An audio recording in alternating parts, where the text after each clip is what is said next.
Kinsey, let's start with royal author Robert Jobson, who's penned a bombshell new book featuring fresh revelations about a party then Prince Andrew hosted at the royal family's Sandringham estate for Jeffrey Epstein and Ghislaine Maxwell. According to a palace source, staff were horrified to discover the bathrooms were stocked not only with toiletries but lubricant, condoms and poppers, drugs intended to enhance sexual experience. Kinsey, the guy was out of control. This sounds like a P. Diddy party.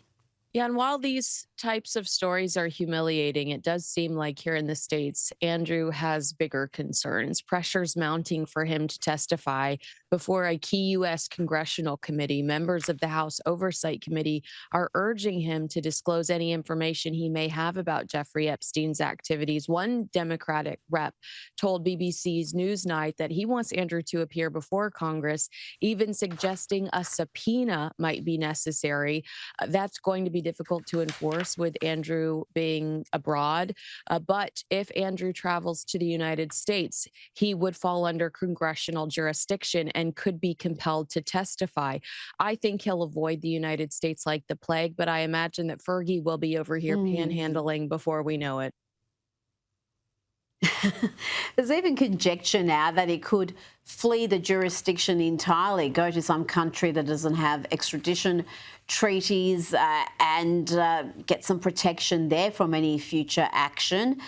And there's also been revelations or allegations that he was involved with wild sex parties in Thailand, Kinsey, perhaps involving ladyboys.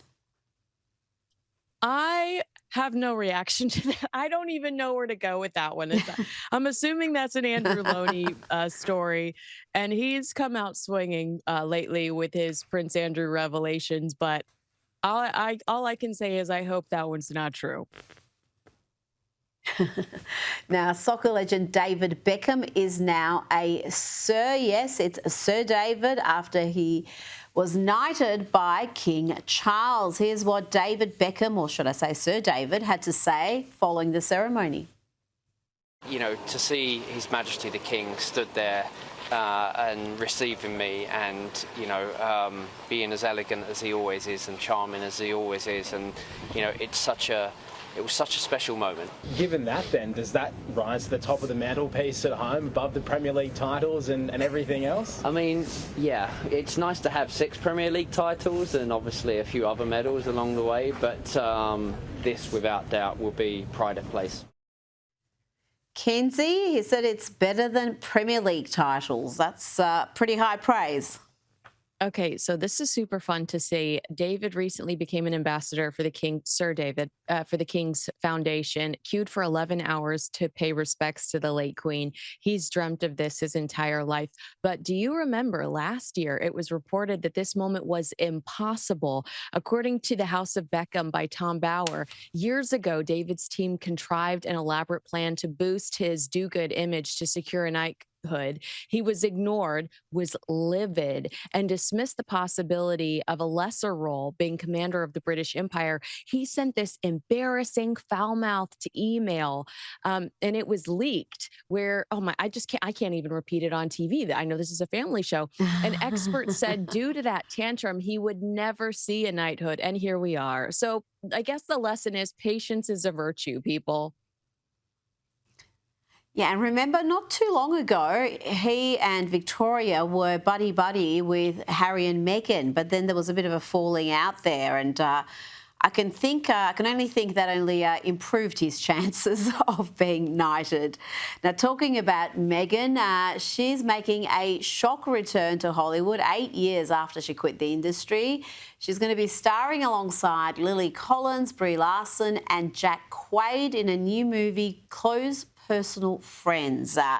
What else do we know about this role? You know, Meghan Markle's latest on-set appearance feels to me like yet another example of her following Sarah Ferguson's post-royal career path. Both women have written children's books, hosted podcasts, appeared on reality TV, appeared on lifestyle shows, and collaborated with Oprah Winfrey. Meghan's decision to play herself in this movie even mirrors Fergie's cameo in Friends. I'd also say that the timing is striking, coming just as Page Six published a scathing piece claiming Hollywood has lost interest in the Sussexes, while insiders insist Meghan is simply testing the waters for a return to acting.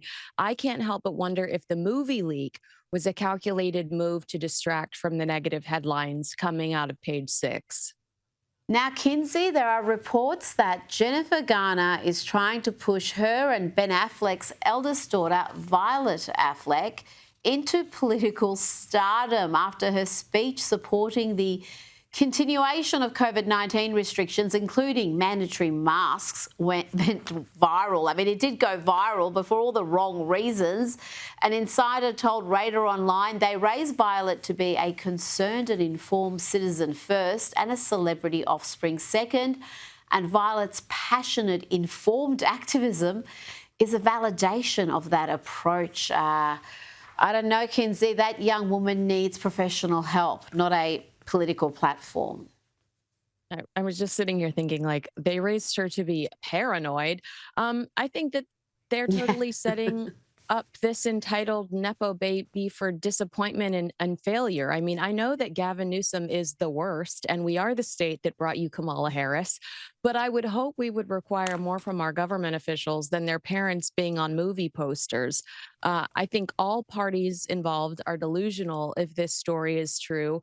I mean, because she just becomes a target. She just becomes a target by putting herself out there, especially when her demands are so unrealistic and polarizing. Just insane. And that clip went viral because everyone was mocking it, and it was being mocked in fairly harsh fashion. I mean, she is over 18. She's fair game if she's going to speak at the UN. And the fact that she was given the honour of speaking at the UN, I think says plenty. And Nepo baby is the perfect description there. Now, Jennifer Lawrence has said that she's not going to be talking about politics anymore because celebrities do not make a difference whatsoever on who people vote for, and it just adds fuel to the fire, ripping the country apart. Kinsey, I think she's just reading the room. She was very outspoken during Trump's first term, but I think she understands that the country has moved on, the culture's shifting, and we don't want to hear from far-left celebrities preaching to us endlessly. I know. I will see her new movie now. And I've avoided a lot of the stuff she's been in just because I thought she seemed really hostile and hateful towards 50% of the country through some of her past comments. I think that hopefully other people are watching this, the way that this plays out and the way that others are responding to this story and going, all right, well, that sounds like a good strategy that maybe I should follow too. I have no idea how Tom Cruise votes. I have absolutely no clue. And I love Tom Cruise for it. And I'll continue to see his movies. And I think that mystique in Hollywood is really important, and they need to get it back. And we know how she felt, but thankfully we're not going to know how she feels going forward. And that way I can get lost in her movies and enjoy the films. You know what? They should conduct themselves, these Hollywood celebrities, like the late Queen, because she was above politics. No one knew how she voted. You may have had your suspicions about what she felt about particular issues, but she stayed out of it because she knew that wasn't her role. Now, before you go, George Clooney has hit out at Hunter Biden after the former first son blasted the actor over that New York Times op-ed, that infamous op-ed he wrote calling for Joe Biden to step down. Kinsey, this is the battle of the scrotes in my book. I don't like either of these characters. Well, I felt like George Clooney's reaction was pretty classy and calculated. I mean, I doubt he got the questions beforehand, but, you know, he says, I wish him well. I don't want to dwell on this. I don't want this to go any further, but I hope he gets better, and something to the effect of, I hope he has an easy journey quietly referring to Hunter's drug abuse. So I felt like it was kind of still So a you kick in the call gut, this, despite taking. you call that classy. You call that classy. I call that passive aggressive. That is having a red hot go whilst trying to seem kind and compassionate. I mean, and to me, that's more underhanded than what Hunter Biden did, which was just say what he felt. You know what? I think I prefer Hunter to George. Kinsey, it's always a pleasure. Thanks for your time.